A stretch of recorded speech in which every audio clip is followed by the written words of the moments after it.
At some point after 70, many of us begin to feel a quiet shift.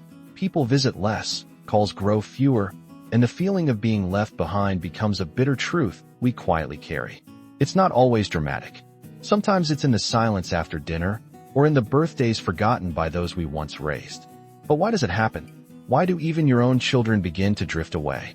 More importantly, can it be stopped? In today's video, we'll explore 6 powerful reasons why people leave you after 70, even family, and what you can do starting now to protect your relationships, your dignity, and your peace of mind. This is not a message of blame. It's a message of hope, truth, and change. Before we dive in, I want to hear from you. Have you noticed people pulling away as you've grown older? Leave a comment below. Your story matters more than you think. And if you haven't yet, subscribe now. These conversations need to be had, and they need you in them. Reason 1. You became emotionally unavailable. It might sound harsh, but one of the most common reasons people pull away from us as we age is because, without even realizing it, we become emotionally unavailable.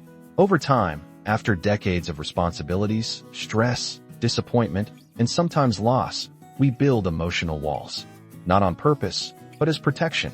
And sometimes, those walls become so high that even the people who love us the most stop trying to climb them.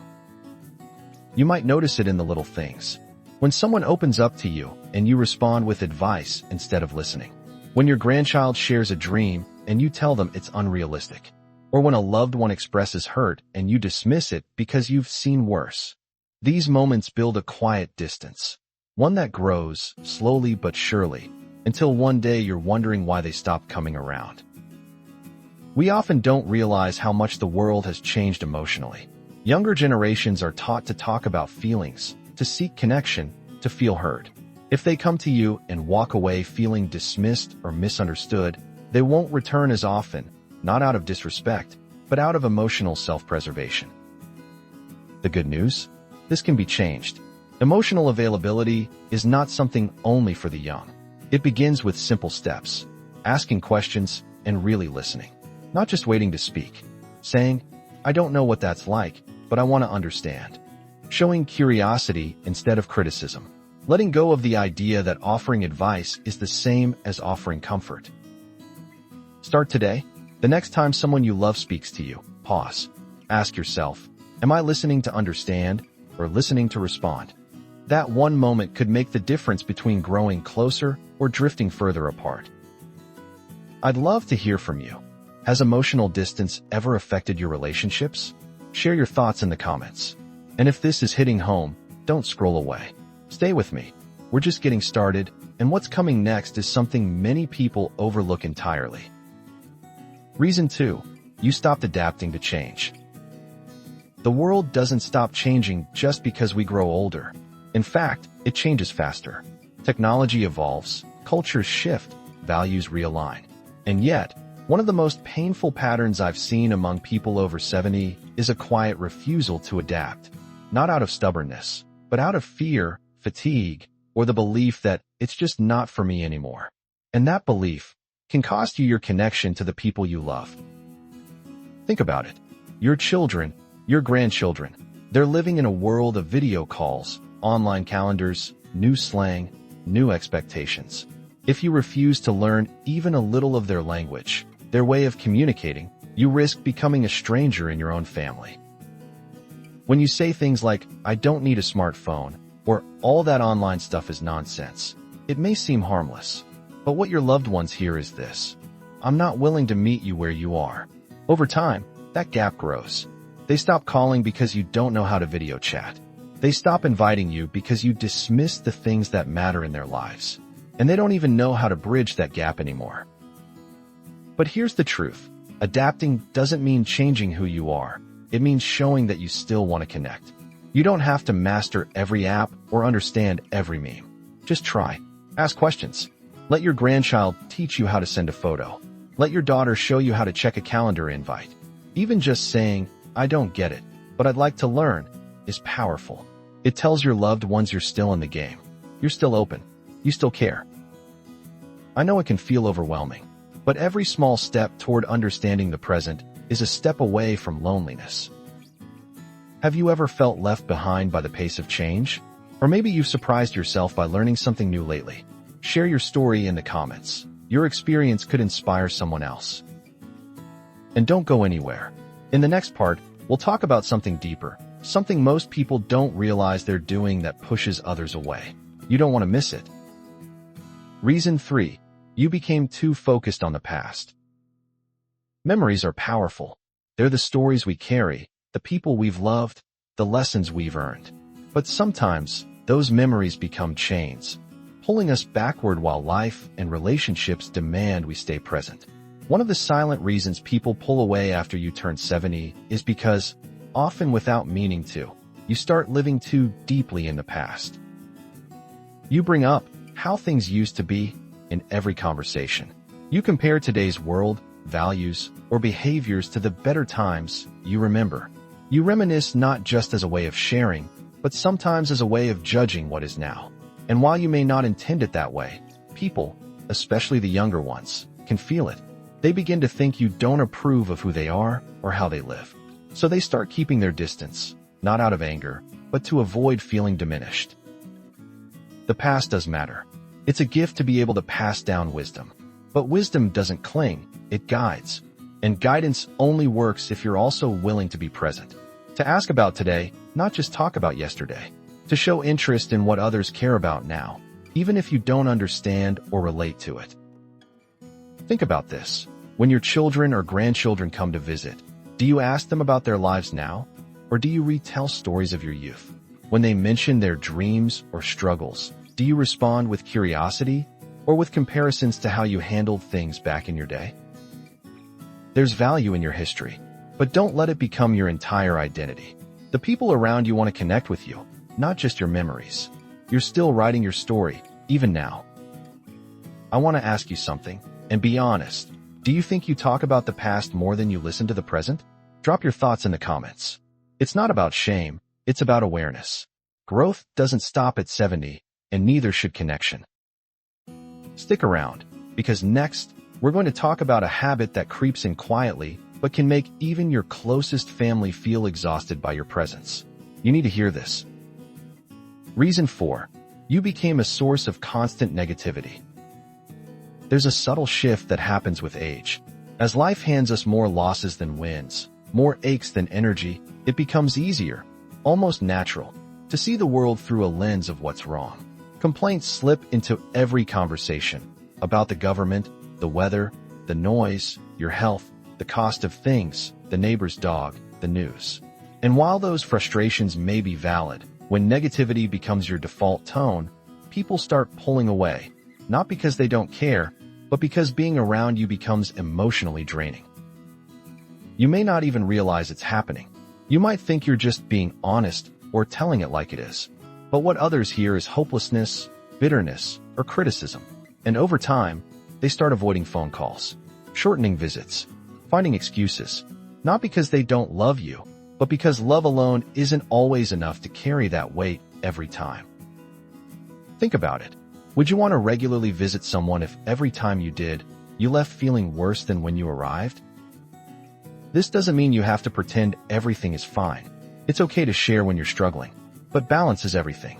Are you also asking how others are doing? Are you celebrating small joys, expressing gratitude, noticing the good? Try this experiment. The next time someone calls or visits, don't bring up a single complaint for the first 10 minutes. Instead, ask about their life. Tell them something that made you smile recently. Offer encouragement. If that feels hard, it's a sign. You may have fallen into the habit of negativity more than you thought. Let me ask you, have you ever caught yourself being more negative than you meant to be? Or have you noticed people pulling away when you vent too much? Leave a comment. I promise you're not alone. Many of us slip into this without realizing, but awareness is the first step to change. Stay with me. We still have 2 more reasons to go, one of which may be the most painful, but also the most empowering. Don't miss it. Reason 5. You made people feel guilty instead of grateful. This one is delicate, but it needs to be said. Sometimes, we push people away not by yelling, not by neglecting, but by making them feel guilty for not doing more. You may not even realize it. You might think you're just expressing your needs or being honest about how you feel left out. But if your words carry guilt more than gratitude, even the people who love you most may begin to avoid you. It often starts with small phrases. I guess you're too busy for me now. It must be nice to have time for everyone but your old mother. You haven't called in days. You must have forgotten I exist. These may seem harmless or even humorous in the moment, but over time, they wear people down. Because underneath the words, what your loved ones hear is, you're failing me. No one likes feeling like they're constantly falling short, especially when they're trying, especially when they're juggling jobs, families, stress, and their own lives. If every visit or call is met with guilt rather than warmth, they begin to associate your presence with stress, not comfort. And slowly, they begin to retreat. But it doesn't have to be that way. Gratitude is powerful. A simple, thank you for taking time out of your day to call me, means more than you think. I'm so glad to hear your voice, lands far better than, where have you been? When people feel appreciated, they come closer. When they feel guilt, they pull away. So take a moment to reflect. Are you offering warmth? Or are you unintentionally building walls of obligation? Try writing down 5 things you're thankful for about each person in your life. Let those things guide your conversations. I want to hear from you. Has guilt ever crept into your words without meaning to? Or have you ever felt someone drift away after a well-meaning comment? Share below.